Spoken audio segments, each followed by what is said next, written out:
Hay una falta de emprendimiento, pero que eso es un hecho histórico, eso no es una cuestión de ahora. Eso viene desde cualquiera que haya leído la historia, verá que en un momento determinado, cuando vienen los castellanos y se apoderan de Andalucía, hay un reparto de las tierras, que ese reparto de las tierras ha quedado en el subconsciente del jornalero, del campesino, y eso ha continuado. Luego siguieron repartiéndose más las tierras, y desde siempre, históricamente, el latifundio está hecho de una manera. De hecho, veíamos imágenes allí de Córdoba, en el sentido de que los jornaleros del SAC pues reivindican que unas tierras que son del Estado, que son todas, que se las den a ellos, que tienen iniciativa. Si alguien pide que unas tierras que son de otros, que son del Estado, que son nuestras de todos, y le están diciendo, oiga, denos a nosotros que somos capaces de cultivar y de además generar empleo campesino, de los trabajadores.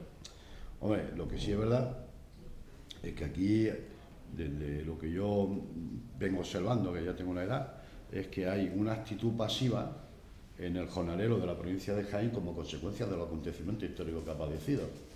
Aquí, cuando han intentado hacer una serie de cuestiones diferentes, pues va y se produce una guerra civil. Antes había otra serie de acontecimientos históricos, y a partir de ahí, como hay unas situaciones que aquí ni se podía hablar ni se podía nada, y luego después viene la transformación democrática esta, y lo que hace, bueno, más o menos lo que estamos viendo todos es que, como él decía, la cuestión política es que muchas veces la gente lo que observa y lo que ve en la radio y en la televisión es que se le dan a su amigo una serie de puestos, y entonces dicen, bueno, ¿y yo para qué me voy a ser emprendedor? Sin embargo, es verdad lo que tú has comentado, porque a mí me ha llamado mucho la atención, que he tenido que estar trabajando por otras provincias, en Granada, en Córdoba, y conozco bien la provincia de las tres y de Jaén. Es que, hombre, aquí los licenciados, lógicamente, cuando han estudiado en la universidad, ven lo que se produce en esta provincia, pues lo que hace es que piensan, van por ahí a otros sitios. Primero porque no los conocen, entonces como no saben quién son, pues le pueden abrir las puertas. Aquello de que le abren más las puertas al que no lo conoce, pensando que va a tener iniciativa.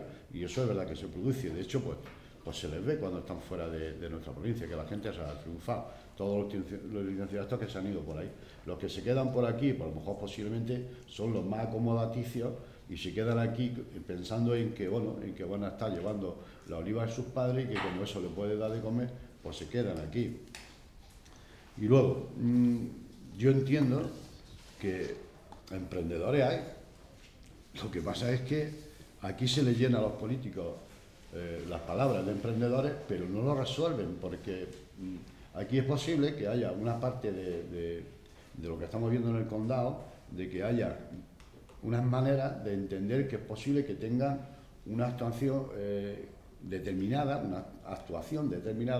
y que luego se dirijan a Sodeco para que le guíen el tipo de emprendimiento que quieran realizar, y desde el punto de vista a lo mejor hasta económico de esos fondos de la Unión Europea.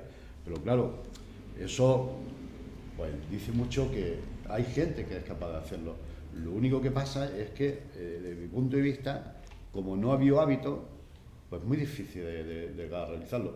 Cuando la gente, cuando se pone más en movimiento, cuando se va de nuestra provincia, mientras que se queda aquí, pues nos acomodamos, y como hemos sido pasivos y como hemos sido serviles, con los que han tenido siempre más dinero, porque tener dinero es tener un latifundio, no es las cooperativas que hay aquí, eso no es nada, eso es que está la gente viviendo de su trabajo, que es lo que tiene que hacer, lo cual me parece muy bien. Pero los otros son los que han dado y han visto que tenían ganadería y que todo aquello.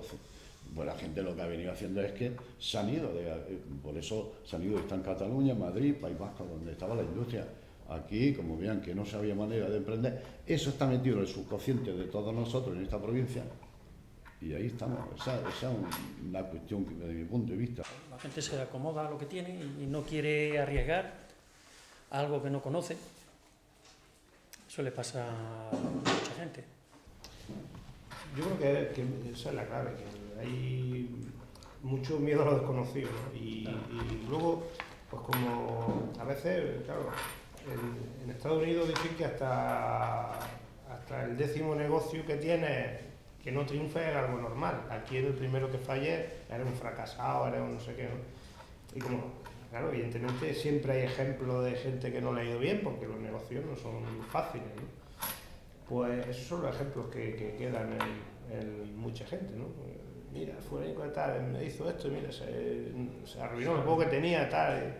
Entonces, eso, si lo une a que en general, no solo aquí en esta comarca, en la provincia, curiosamente, una provincia con recursos y con renta del olivar en estos años, que ha podido dedicar a otros sectores, ¿no? No sé, otras provincias lo han hecho, no sé, en el caso de Almería, por ejemplo, pues, ha dedicado recursos de los invernaderos a, por ejemplo, el turismo, ¿no? A hacer hoteles, han diversificado. Aquí la gente no es muy estática, ¿no? Y tristemente no dedica recursos del olivar que puede haberlo dedicado. Si acaso lo dedica a comprar algo más de olivar, sí puede, pero no sin ver una rentabilidad que además que no existe, ¿no? Incrementar un poco la explotación no existe rentabilidad. Un ejemplo claro es las puestas en riego. Las puestas en riego aquí son muy recientes. Aquí cuando ya todo el mundo sabía que había riego, pero nadie arriesgó antes, ¿no? En mi pueblo los primeros que empezaron con riego es gente que eran oriundos de ahí, pero que vivieron durante años en Cataluña, que venían una mentalidad más empresarial. Curiosamente se la transmiten en otras zonas esa mentalidad más empresarial y fueron los que fueron el detonante de que la gente invirtiera en riego. Entonces, yo creo que principalmente el miedo a lo desconocido lo que hace que no... y romper esa dinámica es complicado. Se hacen talleres de empleo. Uno muy típico es el de ayuda domiciliaria. No sale ni una empresa, ni una mujer que se eche para adelante a hacer nada. Ahora, lo contrata la Cruz Roja, lo contrata quien sea y trabajan. Y es un mercado en el que en estos pueblos hay posibilidades, porque hay cada vez más gente mayor que quiere vivir en su casa, que no quiere irse. Además, yo creo que es una buena opción, mejor que irse a la residencia, que vivir y van de ayuda, le echan 3 horas, 2 horas, además con la ley de la dependencia. O sea que es un mercado en el que hay posibilidades, ¿no? Y sin embargo, si no te contrata una empresa externa, pues no eres capaz de dar el paso ni siquiera de intentarlo, ¿no?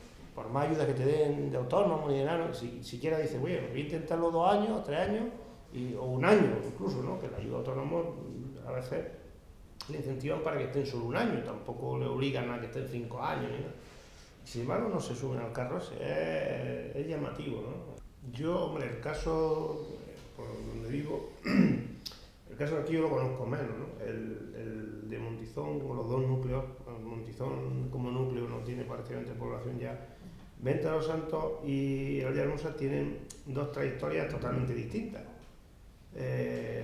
Aunque la gente, bueno, son pueblos que se fundaron más o menos, bueno, en el mismo momento y demás, pero Villahermosa es un núcleo que tiene su explotación agrícola muy repartida.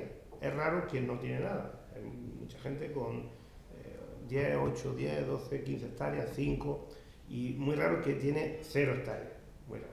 Sin embargo, Venta de los Santos es un núcleo en el que ha dependido mucho del monte en una época y otra época de una finca muy grande que es el Mesto, el cual daba empleo a muchísima gente, ¿no? ¿Qué ha pasado a los 2 núcleos? Que yo vengo observando. A Villahermosa sí había emprendedores, por ejemplo, en el tema del riego, ¿no? Ha puesto un núcleo de 1000 habitantes, puede contar con más de 200.000 olivas de riego. O sea, quiere decir que han sido emprendedores en un momento determinado, en una acción concreta, que era el riego, lo que vieron de alguien que vino de fuera. Venta de los Santos, pues un núcleo en el que la gente joven ha emigrado la mayoría porque hay mucha gente que no tiene absolutamente nada, ¿no? Entonces, fuera de eso, el emprendimiento fuera de la agricultura es complicado. Es complicado porque el que no tiene nada, pues es difícil emprender. Y el que tiene una posición cómoda, pues se acomoda al olivar. El olivar ha tenido unos años buenos, y además ha invertido en riego, y no te sales de esa dinámica, ¿no? Entonces, si hay emprendimiento en acciones nuevas, ¿no? Maquinaria, lo que sea, se ha habido, pero no en diversificación no ha habido. Y yo creo que en sintonía con el resto de la comarca, porque yo conozco Castellar también, y Castellar no creo que innove ni haga mucho más emprendimiento que hacen el resto, ¿no? O San Esteban mismo tampoco hay, bueno, tampoco hay un emprendimiento grande, porque en la oficina comarcal mismo expediente de modernización de explotación siquiera había, pero en el pasado ni había. Ahora hay algunos, pero es que hace unos años, cuando yo llegué aquí, no había ni un expediente. La gente un poco más emprendedora y inversora era la gente de Nava de San Juan, en la comarca. Hay un ejemplo claro ahora, por ejemplo, de lo que estás diciendo, porque en Nava ha surgido una iniciativa y hay una asociación para plantación de pistachos. La gente ha tomado eso con mucha alegría en Nava. Sin embargo, en Santi Esteban, a quien le habla dice, el que no tiene dinero no puede hacerlo, y el que tiene dinero no lo quiere arriesgar, porque no lo conoce. Es un miedo al riesgo. Claro, es que es lo que digo, el que tiene dinero quiere invertir en lo seguro, y el que no tiene no puede, porque como no tiene medios, no puede. Entonces, lo mismo que ha pasado con el ejemplo de los pistachos pasa con otra cosa. La gente quiere invertir en lo seguro. ¿Qué pasa? Que muchas veces se equivocan, porque quiere que tu vecino dé el primer paso. Ese ha invertido en algo, oye, le va bien. Mi vecino le va bien, yo mañana hago lo que mi vecino. Se lo copio. Se lo copia. Ya en estos municipios tan pequeños, un negocio de lo que sea, sobrevive, 3 no. Dice, ya sabes, cuando abre uno nuevo, está condenado a que otro cierre. Eso es fijo. Y eso lo estamos viendo en el tema de la hostelería aquí en estos pueblos. Estos pueblos no son para tantos hoteles, ni para tantos restaurantes, ni para tantos salones de bodas. Pero como tú ves que el que tiene un salón de bodas ha funcionado, dice yo, otro. ¿Qué pasa? Que no, si aquí hay las bodas, ¿qué hay? No hay más. Pues hay fracasa. Lo mismo pasa con eso y pasa con muchas clases de negocio. Hay otro ejemplo en la misma agricultura, ¿no? en la que estábamos hablando antes. Cuando llegó la innovación de las primeras vibradoras y sopladoras, yo vivía aquello, de la expectativa de decir, bueno, vamos a ver cómo se comporta la gente, ¿no? Los primeros, estos están locos, y eso no vale para nada, y no sé qué. Cuando vieron los primeros que funcionaban, al año siguiente a manta, y el tercer año ya nadie iba si no iba con una vibradora o una sopladora. Pero tiene que haber alguien que dé ese primer paso y que no se equivoque. Que otro se equivoca. O sea, emprendedores. Claro, pero es que de eso es de lo que no hay, eso es lo que no hay, Sebastián. Bueno, yo creo que lo que ahora se llama... O estamos pocos. Lo que ahora se llama emprendedores son los que han sido los autónomos de toda la vida, ¿no? Lo que pasa es que le hemos cambiado el nombre y parece que queda más bonito ser emprendedor, pero al final han sido los autónomos de toda la vida. Yo creo que, apoyándome un poquito en las palabras que decía Juan Vicente, claro, lógicamente que tiene dinero quiere apostar por algo que va a funcionar. Es que apostar por algo que no sabes si va a funcionar es suicidarte. O sea, el que no tiene, pues como no tiene nada que perder, ya está. Pero el que tiene, lo que quiere es apostar por algo que funcione, ¿no? Y yo creo que que muchos autónomos, muchos emprendedores de los que han fracasado o de los que están fracasando y que es el ejemplo negativo que nos puede transmitir a la sociedad, pues viene precisamente de embarcarse en un negocio sin haber hecho un estudio previo de viabilidad, sino porque, como bien decís vosotros, como le va bien a aquel, pues yo hago otro. Y claro, ya llega un momento en que lo que era viable para uno o dos establecimientos, pues cuando se duplican o triplican, ya no hay viabilidad para ninguno, ¿no? Entonces, esto es un poquito como la pescadilla que se muerde la cola, ¿no? Como no tenemos ese ánimo emprendedor, porque también forma parte de nuestra genética, somos así en la comarca y eso histórica y en la provincia. Históricamente Felipe ha definido muy bien los orígenes de esta forma de ser, y entonces lo que tenemos que lógicamente partir de esa base, ¿no? De que si hay algo que cuesta trabajo aquí es que la gente asuma riesgos, ¿no? Yo creo que la gente... Pero por otro lado, perdona, Jero, cuando no se asumen riesgos y se pone y no asumen ningún riesgo, tampoco funciona, porque no te implica lo suficiente. No, claro, pero tú tienes... pero Paco, llegar a ese equilibrio es lo complicado. Tienes que asumir riesgos. Siempre hay que asumir riesgos. Pero riesgos que los tengas más o menos controlados, ¿vale? Que tengas una serie de variables controladas y que, bueno, que alguna se te pueda ir pero lo que no puede ser es que, como el papel es tan sufrido, que te hagas pum y digas, oye, porque tú ahora resulta de que si vas a hacer un salón de bodas, por poner el ejemplo que decía Juan Vicente, y resulta, para que te salgan los números, tienes que casar a todas las parejas que se casan el año en la provincia de Jaén, en tu salón de bodas, evidentemente las bodas que va a haber en la comarca son las que hay, las tienes que dividir entre los que están, y entonces eso ya es muy difícil. Pero sí es verdad que tú tienes que sobre un papel, ser realista tal y asumir riesgos y decir voy, ¿vale? Aquí en el subconsciente de la gente de la provincia de Jaén es que tú no puedes tener iniciativas porque como el otro tiene más poder, no te va a dejar. Esa es mi opinión. Como yo tengo más poder que Jero, pues voy a hacer todo lo posible para que Jero no triunfe. Eso ha sucedido en esta provincia hasta hace poco. Yo creo que ese no es el problema. Sí, en el subconsciente de la gente está... Entonces lo que necesitamos es un psicólogo. Y ahora te voy. No, pero ahora te voy. Y además, cuando llega la gente que yo trabajo en los bancos con iniciativa y ha ido a pedir dinero al banco, aquí no existe eso. Aquí existe fondos de la Unión Europea, ¿vale?, que vienen para unas cosas determinadas.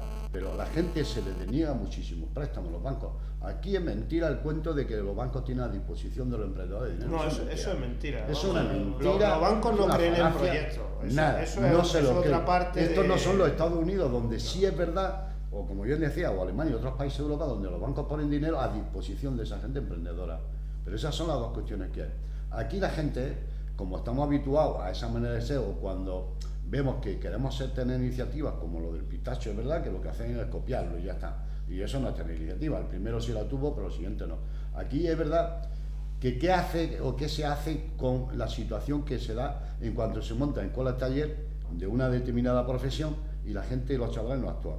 Pues ese es el tema, ahí hay que actuar. Y el cómo es el problema. Pues yo creo que lo primero es que los mismos alumnos no se lo creen.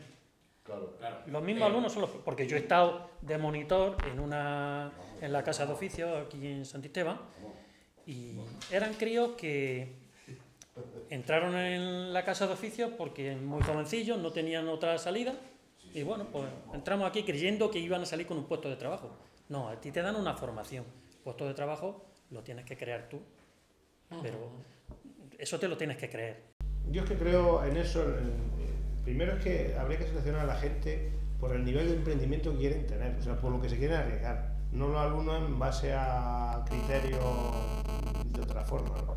Porque tú darle formación a alguien que de partida sabes que no va a hacer nada y cuando tú estás haciendo un taller de empleo en una casa de oficios para potenciar eso, pues te estás tirando el dinero previamente.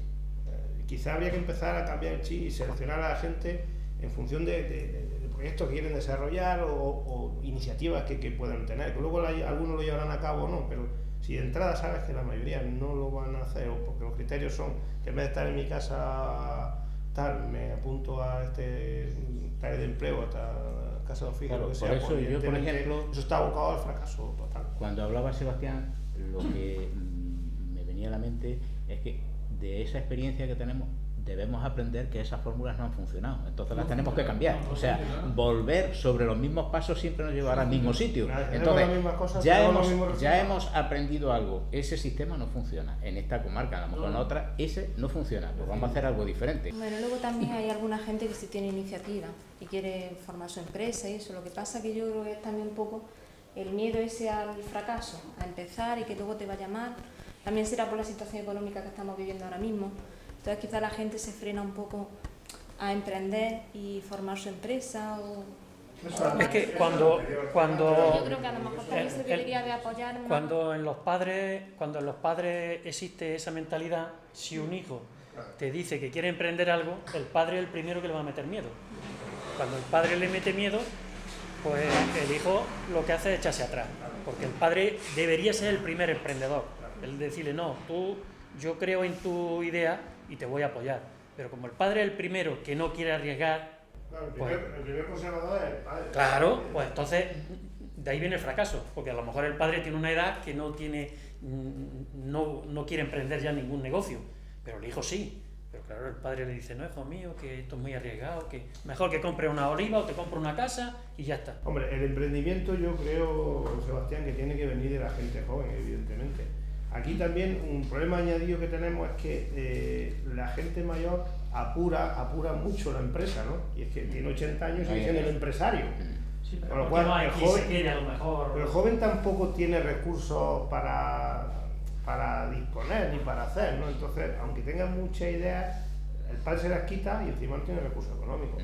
Yo he observado a lo largo del tiempo, he visto que aquí en Santisteban, ya le digo que yo estuve de monitor en una casa de oficio, en un área de que era de cosas forestal y demás, y después ha habido de albañilería, ha habido de muchos sectores.